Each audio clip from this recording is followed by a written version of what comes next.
Hello, once again, welcome. Disability Law Show. Good to have you along for this half hour. Please stick around. There's lots to be learned. John Scholes here. Alongside, it is James Fireman, partners, Samfiru, Tumarkin, LLP. That would be the most positively reviewed disability law firm in this land. Welcome to all our viewers and our radio listeners as well, Alberta and BC and Ontario, of course. Coming up on the show today, important stuff, what you need to know about cancer and LTD claims. We'll get to that in just a bit. But what's going on your side, pal? Well, I actually want to work in a recent case with our theme of the show, Cancer and LTD. So one of the things that is commonly misunderstood is the significance of a diagnosis in the context of a long-term disability claim.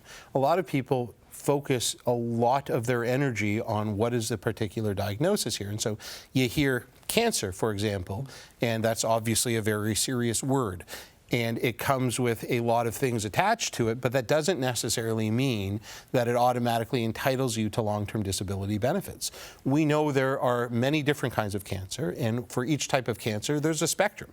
Where you may be on that spectrum will depend on your particular factors, and your doctor will certainly be in a position to advise you. But the significance is always going to be on your symptoms and how you are responding. And so when we look at whether someone's entitled to disability benefits, whether it's cancer or any other disability, physical or mental health, we look at what are their symptoms. Now, with cancer, a lot of times the treatment can be worse than the actual disease itself. And so that's obviously a relevant factor to keep in mind. But what you really have to be looking at is what are your symptoms, whether they're caused by the cancer itself or by the treatment that you're receiving from it, and do those symptoms cause functional limitations that are preventing you from being able to do your job. Now, in some situations, especially if it is detected early and there's successful treatment, it may well be that the entire course is going to be shorter than the typical elimination period. An elimination period is the amount of time that you typically have to wait from the time you become disabled from work until you're entitled to receive benefits. Usually, that's something in the range of 4 to 6 months. And so, for example, I had a client who was diagnosed with thyroid cancer, and she had to have her thyroid removed. And that is something that, I don't want to call it routine, but it is something that is done quite frequently. And if it's done successfully, the recovery time can be reasonably quick, but that's not always going to be the case. Sure. And so in this particular circumstance, the insurer relied on what they refer to as MDD guidelines. And essentially, this is basically just a medical reference for insurance adjusters who don't have medical training. So they can look up any particular condition, and it will give them background information, and it will give them the typical prognosis. Now, there is a purpose to this particular type of database, this particular type of information. It is useful as background information to educate the claims handler, but it is not something that should be relied upon as a medical opinion because each person is different. Each person has their own constellation of symptoms, of limitations, of restrictions, and so it cannot be used as the sole source of medical information to adjudicate a file by a claims handler. But unfortunately, those of us that practice in this area see it all the time. We see claims handlers refer to these guidelines and say, okay, well, the guideline says that with this condition, you should be, most people are recovered in 6 weeks, and therefore, after 6 weeks, you're no longer entitled to benefits if you were getting them at all. In this particular case with my client who had the thyroid removed, it was, I think, 49 days. Most people are recovered. I don't remember if it was 80% are recovered or 90%, whatever it was. That's great. But that means that there are 10 to 20% of people who don't recover in that time frame. Right. And it is not as though if you are in that 10 to 20% that you're not entitled to benefits. You certainly are. And in this particular case, my client immediately after the surgery had significant symptoms. She had pain. She had extreme fatigue, which never went away. The insurer never engaged any doctor at all. They never even sent the file for a medical review, let alone actually have her assessed by an oncologist or any doctor that might be in a position to properly adjudicate the file or to give them information to help the insurer come to a proper decision. And so they denied her benefits, even though very clearly she was still disabled from work.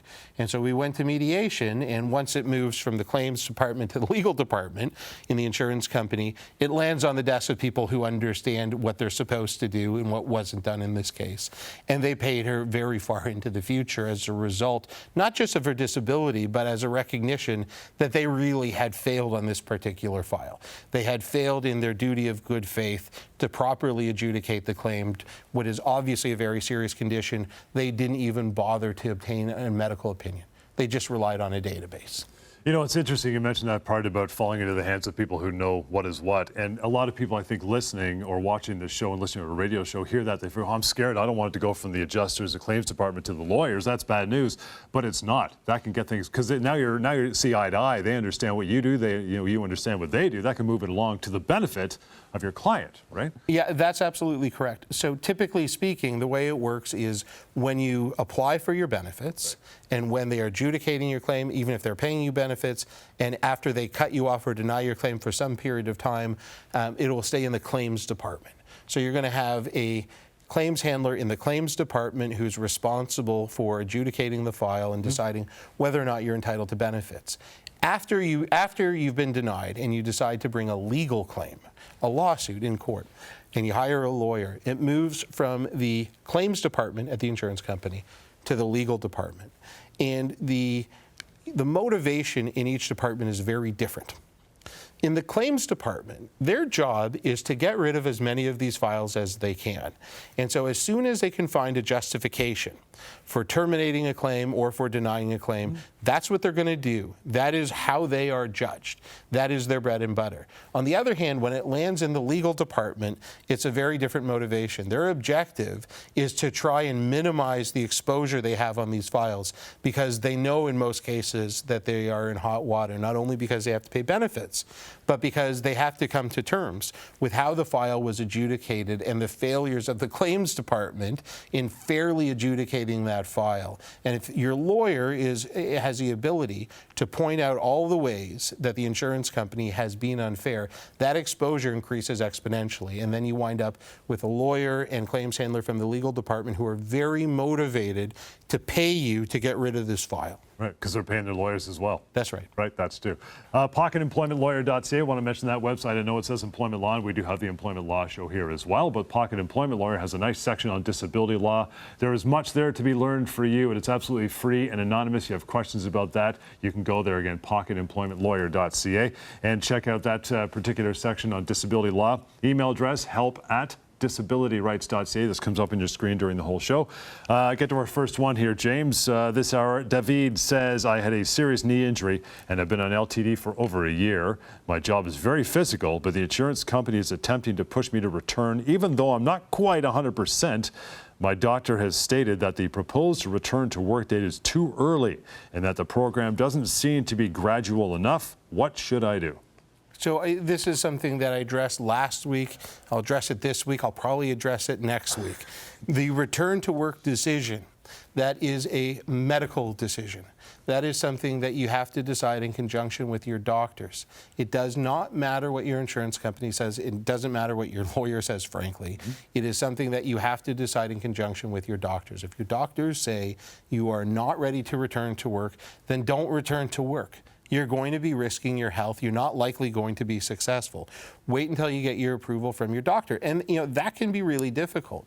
So if your insurance company is pushing you back to work, as David's is in this particular case, and they're saying, no, you have to do this despite what your doctor says, what you want to make sure is you, first of all, get that in writing from the insurance company. Exactly what is their proposal? What is their return to work plan? What restrictions and limitations are they proposing are going to be in place? What accommodations are you going to have? What is the return to work schedule? How many days a week are you going to be starting off at? How many hours per day? And so that has to be in writing from your insurer. You give that to your doctor for review and have your doctor comment on that. And specifically, you want them to address why that is inappropriate, why following this plan at this point in time is going to be bad for you, why it is not indicated as a positive step for you medically, and what might happen as a result. Once you do that and provide that to the insurer's been put on notice. So if they insist that you go back to work, and if you in fact do that, and something happens to you as a result of that, if your condition gets worse, this goes beyond just them having to pay for your benefits after you stop working. Now they've actually caused you injury, and that is something that goes beyond the amount that they owe you under the policy. That is a separate part of the claim, that is pain and suffering that they will owe you on top of that, and they don't want to do that. No. So as soon as you make it very clear and you present a case medically, you present a case to them that shows them that if they insist on this course of action, they're exposing themselves not just to benefits but beyond the policy, oftentimes they will step back and reconsider. They may or they may not, but even if they don't, at the very least, you've put them on notice, and if they don't back off, then they are going to be in a much worse place when you bring a legal claim. So that's something that is a really good plan of action if you find yourself in David's situation where an insurer is insisting that you go back to work even though your doctors are saying no. Let's take a short pause. What to do and what to know about coming back from cancer and LTD claims. We'll do that as well. In the meantime, the phone number 1-855-821-5900 and disabilityrights.ca. We'll continue. This is the Disability Law Show. People think you have to sign back a severance offer by a deadline. EmploymentLawyer.ca says that is a myth. Deadlines are used as a pressure tactic. Make sure the offer is fair before you sign. Always check with the employment lawyer first at EmploymentLawyer.ca. Can insurance companies deny long-term disability claims for mental illness? When you're suffering from a mental health disability, insurance companies just don't understand. But we do. They can absolutely not force you back to work. If your doctors say you are not ready and you know you're not ready, they cannot make you go back to work. If you have a mental health disability and your claim is denied, don't give up. Give us a call and let us fight for you. Go to disabilityrights.ca. Discover your rights, fight back, and get what you're owed. People think you aren't owed severance pay if you are fired for a reason. EmploymentLawyer.ca says that is a myth. Most for-cause terminations are false, and you are still owed full severance. Always check with the employment lawyer first at EmploymentLawyer.ca.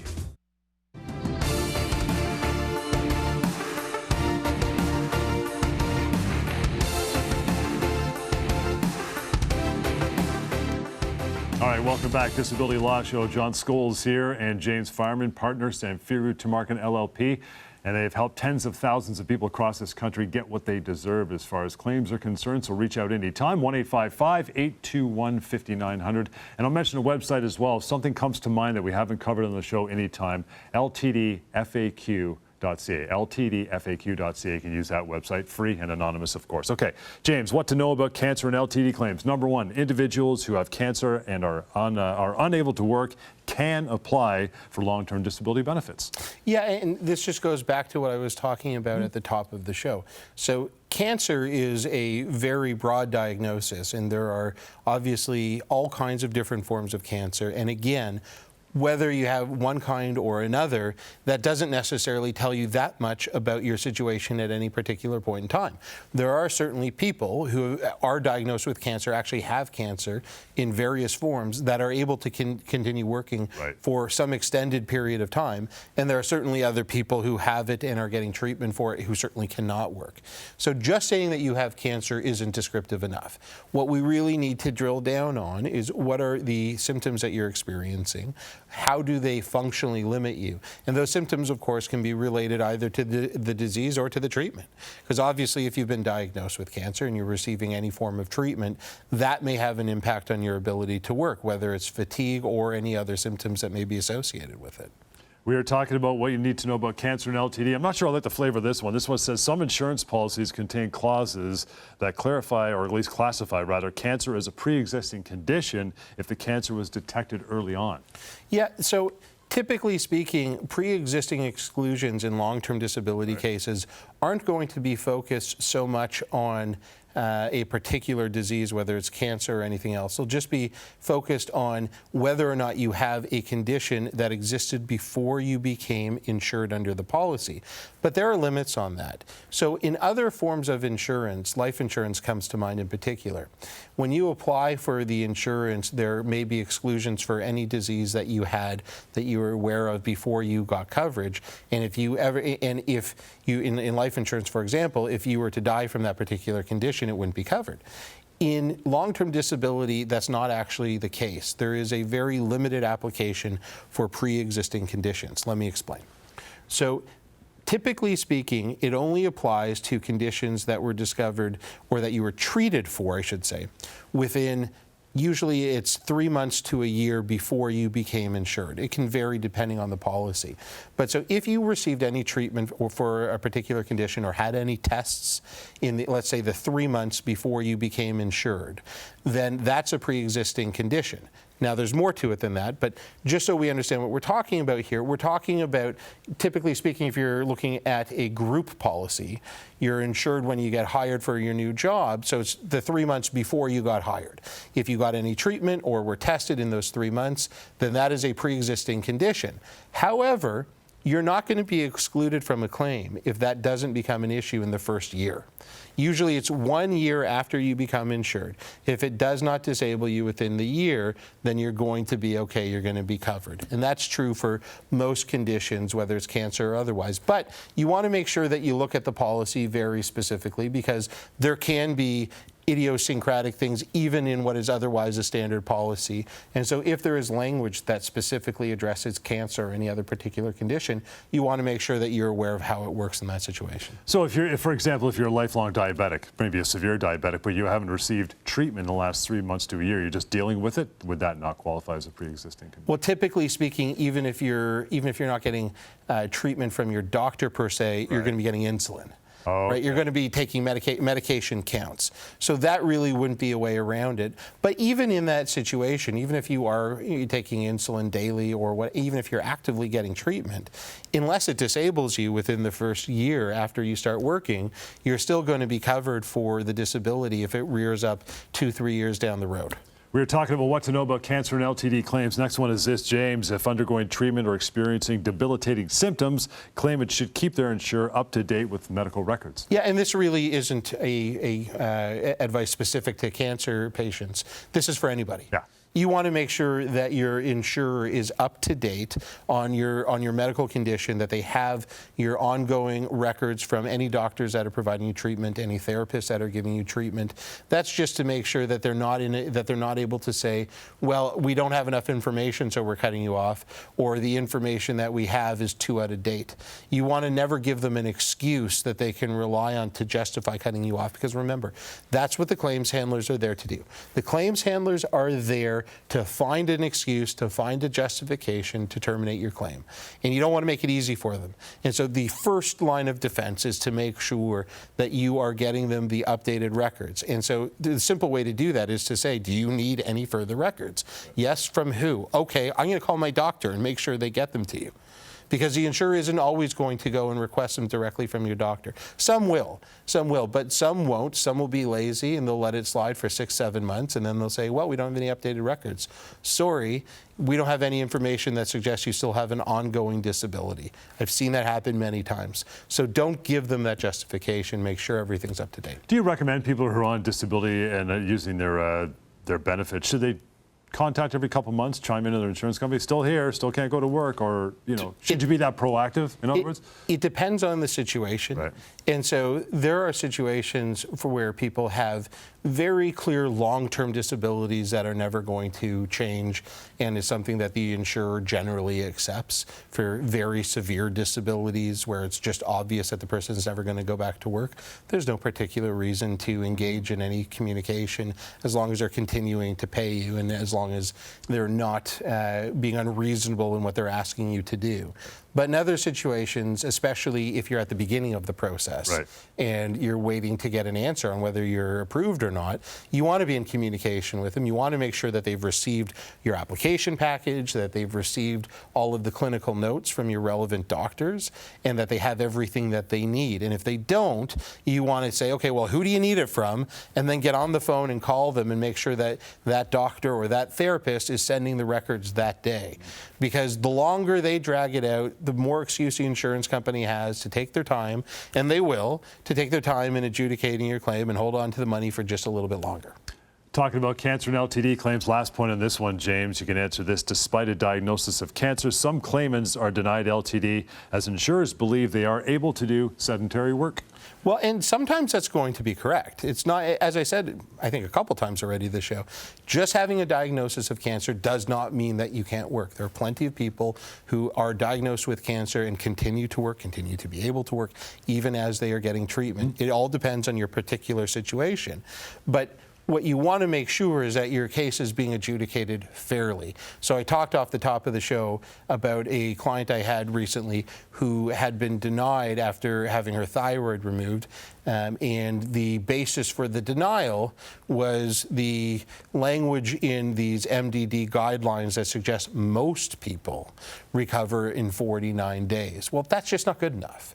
That's not good enough. That is not good faith. The insurer is required to honestly adjudicate the claim and to understand exactly what's going on in your particular case. It doesn't matter what most people do. It matters what's happening to you.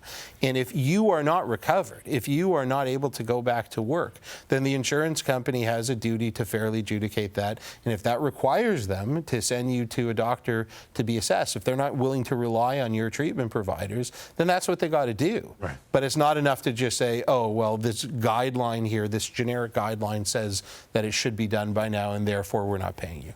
Last few minutes of the show, I want to get to some of your emails and correspondence as well, but got to take a short break first. So we'll do that and continue. More Disability Law Show is on the way.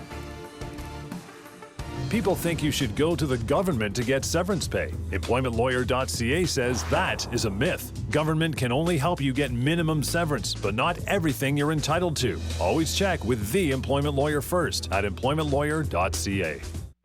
If your long-term disability claim is denied, should you appeal? Appeals often fail because insurance companies control the process. So long as you appeal, you're playing by their rules. You should never appeal the denial of your disability benefits. Appeals are just a mirage of false hope. Don't. That's their process. Take it out of their hands and fight for your rights with our help. Go to disabilityrights.ca. Discover your rights, fight back, and get what you're owed. People think their employer can make changes to their job. EmploymentLawyer.ca says that is a myth. Your employer can't change your pay, hours, or duties. You may be entitled to full severance pay. Always check with the employment lawyer first at EmploymentLawyer.ca.